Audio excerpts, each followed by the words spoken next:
اس کے آگے کوئی بات نہیں. ذرا ایک منٹ کے لیے اس باپ کی اس ٹائم خبر لیجئے جو جیل کے اندر ہے اور جس کو پتہ چلے گا کہ اس کا بچہ صرف اس لیے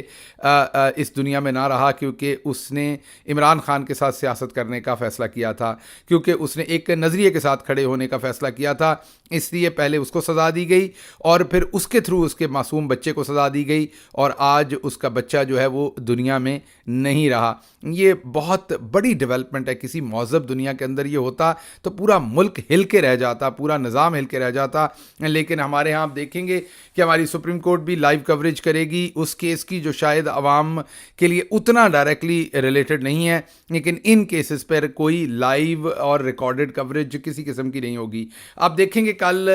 اس کیس کے اوپر اگر آپ نے شور زیادہ ڈال دیا تو اس کے اوپر ایک انکوائری کمیٹی بیٹھے گی اور پھر وہ انکوائری کرے گی اور پھر ایک رپورٹ دی جائے گی چند دن کے بعد, جس میں تمام اداروں کو بے قصور ثابت کر دیا جائے گا اور کہا جائے گا کہ بچے کی آئی تھی. اصل میں تو بچے کی آئی تھی وہ پاکستان میں پیدا ہوا تھا, بچے کی آئی تھی وہ ایک ایسے باپ کے گھر پیدا ہوا جو نظریے کے ساتھ کھڑا ہونا چاہتا تھا, بچے کی آئی تھی جو آپ کی نظر اس کے اوپر پڑ گئی. تو بالکل یہ تو آپ ماننا پڑے گا کہ بچے کی آئی تھی, قصور اسی کا تھا, وہ کیوں پاکستان میں پیدا ہوا, قصور اسی کا تھا, وہ کیوں باپ کے ساتھ مانوس تھا, قصور اسی کا تھا جب بار بار پولیس اس کے گھر پر چھاپے مار کے توڑ پھوڑ کر رہی تھی, زد و کوب کر رہی تھی, اس کی ماں کو, باپ کو, تایا کو, دادی کو, گھر کا سامان توڑ رہی تھی. تو بچے نے اتنا پریشر کیوں لیا, بچہ کیوں ڈرا, قصور اسی کا ہے, وہ کیوں مر گیا وہ بچہ, قصور اسی کا ہے. ہماری قوم میں رواج یہی ہے, جو مظلوم ہوتا ہے ہم قصور اسی کا نکالتے ہیں. میرے لیے بہت ہی تکلیف کی بات ہے یہ خبر آپ کے ساتھ شیئر کرنا, اس پر تبصرہ کرنا بھی بہت ہی تکلیف کی بات ہے. لیکن جو کچھ ہمارے سسٹم نے پچھلے چند مہینوں کے اندر اپنے ہی لوگوں کے ساتھ کر چھوڑا ہے اس کی مثالیں کہیں نہیں ملتی. ننا عمار جو ہے اس کا قصور کوئی نہیں تھا, قصور اس کے باپ کا بھی کوئی نہیں تھا, لیکن عمار کا تو بیچارے کا صرف اتنا قصور تھا کہ اس کا باپ اس ملک کے اندر سیاست کرنا چاہتا تھا, مڈل کلاس کا ایک لڑکا تھا جو اپنے ملک کے اندر سیاست کرنا چاہتا تھا. ہو سکتا ہے آپ کو اس کی سیاست سے اختلاف ہو سکتا ہے کہ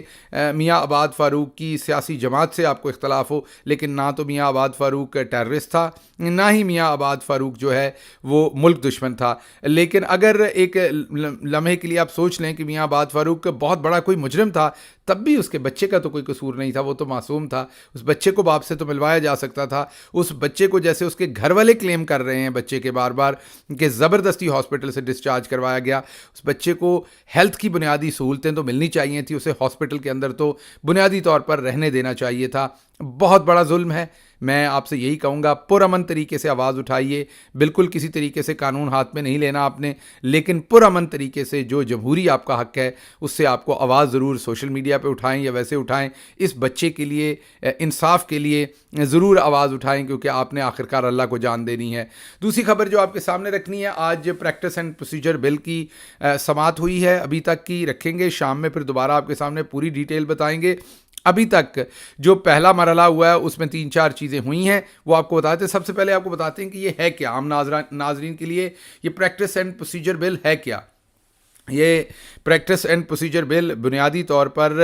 جو سپریم کورٹ کے چیف جسٹس ہیں ان کی جو پاور ہے کہ انہوں نے بینچ بنانے ہیں,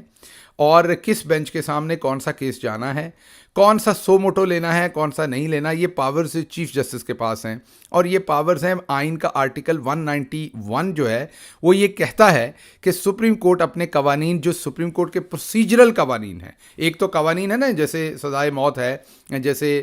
چوری کے کیس کی سزا ہے, فراڈ کی ہے, وہ تو آپ کی پارلیمنٹ نے بنائی ہوئی ہیں, لیکن وہ کہتے ہیں کہ سپریم کورٹ نے اپنی فنکشننگ کیسے کرنی, بینچ کیسے بنانے ہیں, مقدمہ کتنے دنوں بعد سننا ہے, کتنے بجے سے کتنے بجے تک کورٹ نے چلنا ہے, یہ تمام چیزوں میں انہوں نے انڈیپینڈنٹ کر دیا کہ سپریم کورٹ قوانین یہ ہے, سزا میکسیمم منیمم اور کس جرم کی کیا سزا ہے, یہ سب کچھ متعین کر دیا پارلیمنٹ نے. لیکن اس سزا کا پروسیجر کیا ہونا ہے یہ سپریم کورٹ کو 191 کے انڈر یہ اختیار دے دیا. اب یہ کیوں اختیار دے دیا؟ اگر یہ اختیار بھی پارلیمنٹ کے پاس ہوگا تو پھر dichotomy of power division of power کا کانسیپٹ ختم ہو جائے گا. پھر تو ایک ہی کے ہاتھ میں لاٹھی آ جائے گی, جس کا پارلیمنٹ پہ قبضہ آ گیا وہ تباہی مچوا دے گا ملک کے اندر اور اپنی مرضی کرے گا. اس لیے یہ ڈویژن آف پاور کی گئی ہے کہ ایک ہی ادارے کے پاس ساری پاور نہ چلی جائے, تاکہ ایک بندہ اگر فار ایگزامپل امیر المومنین جناب نواز شریف صاحب بیٹھ جائیں تو وہ تو پھر دھجیاں اڑا دیں گے ہر چیز کی, ایسے قوانین بنائیں گے اور بناتے بھی رہے ہیں ماضی میں. ابھی بھی انہوں نے ایسا ہی قانون بنایا ہے کہ انہوں نے یہ کہا ہے ہے کہ اب سپریم کورٹ کے جج صاحب, کیونکہ بندیال صاحب کی وہ پاورز کو کرٹیل کرنا چاہتے تھے کہ بندیال صاحب جو ہیں وہ اکیلے بینچ نہیں بنا سکتے, چیف جسٹس آف پاکستان نے 2 سینئر ترین ججز کے ساتھ مل کے ٹوٹل 3 ججز مین سپریم کورٹ کے چیف جسٹس اور ان کے بعد جو 2 سینئر ترین ججز ہیں, یہ تینوں مل کے بینچز بنائیں گے, یہ تینوں مل کے سو موٹو کا فیصلہ کریں گے, یہ تینوں مل کے سپریم کورٹ کے ڈے ٹو ڈے معاملات چلائیں گے کہ کیا کرنا ہے. پھر اس میں یہ بھی تھا کہ اگر کسی کو پہلے سزا ہو چکی ہے اور وہ دوبارہ اپیل کرنا چاہتا ہے, جیسے نواز شریف اور جہانگیر ترین صاحب کا کیس ہے, تو اس میں یہ بھی ہے کہ ان کو پہلے تو قانون کے مطابق ان کو اپیل کا حق نہیں ہے, اب دوبارہ ایک امینڈمنٹ کر کے تو یہ بھی لایا جا رہا ہے کہ انہیں فل کورٹ میں اپیل کرنے کا حق دیا جائے. اس میں یہ اصل میں تو جو قانون نظر آتا ہے, ایک تو بندیال صاحب کے پر کاٹنے کے لیے یہ قانون تھا, اور دوسرا یہ قانون نواز شریف اور جہانگیر ترین کو فائدہ دینے کے لیے ہے. نواز شریف صاحب ملک سے واپس آ رہے ہیں, اور اگر یہ پریکٹس اینڈ پروسیجر بل جو ہے یہ اپروو کرتی ہے سپریم کورٹ, تو ظاہری بات ہے نواز شریف کو اس کا بہت گہرا فائدہ ہوگا, بہت بڑا فائدہ ہوگا. آج کی جو ہم نے ٹرانسمیشن ابھی تک دیکھی اس میں 2-3 چیزیں دیکھی ہیں. ایک تو یہ دیکھی ہے کہ بدقسمتی سے جیسے پورے ملک کے اندر لوگ ترسے ہوئے ہیں بات کرنے کے لیے, پابندی ہے اور ہر شخص کے بولنے پر پابندی ہے. لگ رہا ہے کہ ججز کے اوپر بھی بولنے پر پابندی ہے, اور ججز بھی شدید ترسے ہوئے تھے کیونکہ ججز نے وکلا کو 1 منٹ تقریباً بولنے نہیں دیا پورا, اور بار بار تمام معزز جج صاحبان جو ہمارے لیے بڑے محترم ہیں وہ وکلا کو, پہلے خواجہ رحیم کو اور اس کے بعد جو دوسرے وکیل صاحب تھے شاہد صاحب, ان کو انہوں نے 1 منٹ بھی پورا بولنے نہیں دیا. یہ محاورتاً نہیں کہہ رہا, واقعتاً کوئی 1 منٹ انہیں پوری طرح اپنا آرگومنٹ فریم کرنے نہیں دیا, اپنے کوسچن فریم کرنے نہیں دیے. تمام ججز بار بار سوال پوچھتے تھے, انٹرپٹ کرتے تھے, تو لگ رہا تھا کہ ججز کو بھی بولنے نہیں دیا گیا بہت دیر سے, اور وہ بھی ترسے ہوئے اور وہ آج کھل کے بول رہے ہیں. بہرحال یہ ایک اچھا اقدام ہے, لائیو کوریج ہونا, لوگوں کو پتہ چل رہا ہے کون سے ججز کیا سوال پوچھ رہے ہیں, معاملہ کیا ہے. ایک چیز ضرور ہے کہ انگلش میں بات ہو رہی ہے ساری, اور عام شہریوں کو اس کی سمجھ نہیں آتی. اگر ججز کچھ ججز کر رہے ہیں جیسے قاضی فائزی صاحب اور عطر من اللہ, اور کچھ ججز اردو اور انگلش کو مکس کر رہے ہیں, جو کہ بہت اچھی بات ہے. تھوڑی مکس کر کے اگر وہ بات کریں تو عام شہریوں کو بھی سمجھ آ جائے گی کہ بات کیا ہو رہی. جہاں قانونی اگر کوئی انہوں نے اس طریقے کے جارگنز یوز کرنے ہیں, قانونی جو پیچیدہ لفظ استعمال کریں, تو بے شک انگلش میں کر لیں, لیکن باقی بات اردو میں کریں گے تو سب کو سمجھ آ جائے گی کہ بات کیا ہو رہی ہے عام شہریوں کو بھی. تو ایک تو یہ آبزرویشن آئی. دوسری آبزرویشن یہ آئی کہ جو جسٹس منصور ہیں اور جسٹس عطر من اللہ ہیں اور جسٹس قاضی فائز عیسیٰ ہیں, اور ان کا بڑا واضح, جسٹس مندوخیل بھی بڑا واضح نظر آ رہا ہے کہ یہ ان کی ڈائریکشن جو ہے وہ ایک ہے کیس کے اندر, اور دوسری طرف جسٹس عائشہ اور جسٹس منیب اور جسٹس اعجاز الاحسن جو ہیں, ان کی بڑی واضح طور پر نظر آ رہی ہے کہ ان کا جو فکر ہے, جو ان کی نظر ہے, یا جو ان کا ایکسپریشن ہے اس قانون کے اوپر, وہ ڈیفرنٹ ہے. ابھی تک جسٹس منیب نے بہت ہی جاندار سوالات اٹھائے ہیں. انہوں نے کہا ہے کہ بات یہ نہیں ہے کہ یہ بل اچھا ہے یا برا ہے. 1 منٹ کے لیے مان لیجئے کہ یہ بل بہت اچھا ہے, تو اس کا مطلب یہ ہے کہ پارلیمنٹ کو آج اچھا کام کرنے کی آپ اجازت, اچھی انٹرونشن کرنے کی, کام نہیں, سپریم کورٹ کے معاملات کے اندر اچھی انٹرونشن کرنے کی اگر آپ اجازت دیں گے تو کل وہ بری انٹرونشن بھی کر سکتے ہیں. اصل معاملہ تو پاکستان کے آئین نے 191 کے انڈر سپریم کورٹ کے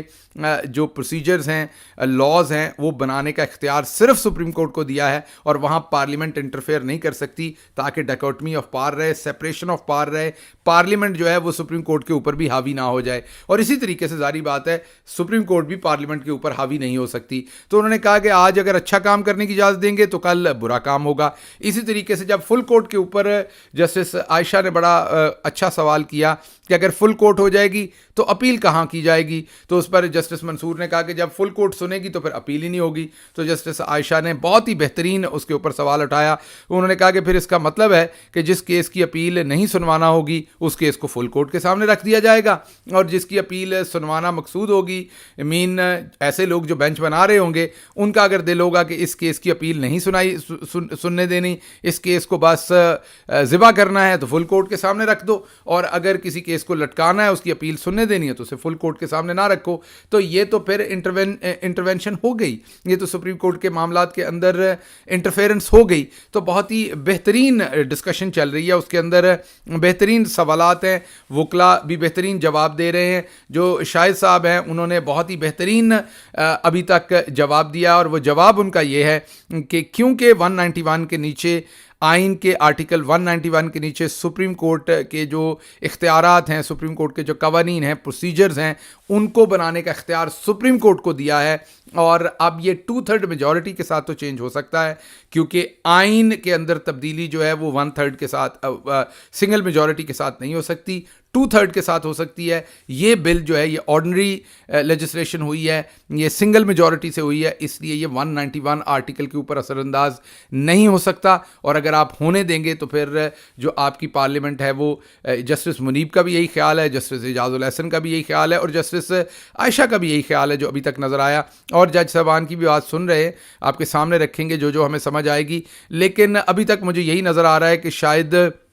عمومی تجزیہ اگر قانونی طور پر دیکھیں تو یہ بل ہمیں سپریم کورٹ میں سے پاس ہوتا نظر نہیں آ رہا، لیکن اگر نواز شریف کی تیاریاں دیکھیں تو پھر نظر آ رہا ہے کہ یہ پاس ہو جائے گا۔ اگر یہ پاس ہو گیا تو پھر ظاہری بات ہے نواز شریف کو موقع ملے گا اور شاید ان کی سزا معطل بھی ہو جائے، قانون کا انصاف کا قتل ہوگا یہ، لیکن بہرحال آج امار کا ہوا ہے تو قانون اور انصاف کا کیوں نہیں ہو سکتا۔ اس کے ساتھ ہی مجھے اجازت دیجیے، اللہ آپ کا حامی و ناصر ہو۔ پاکستان زندہ باد۔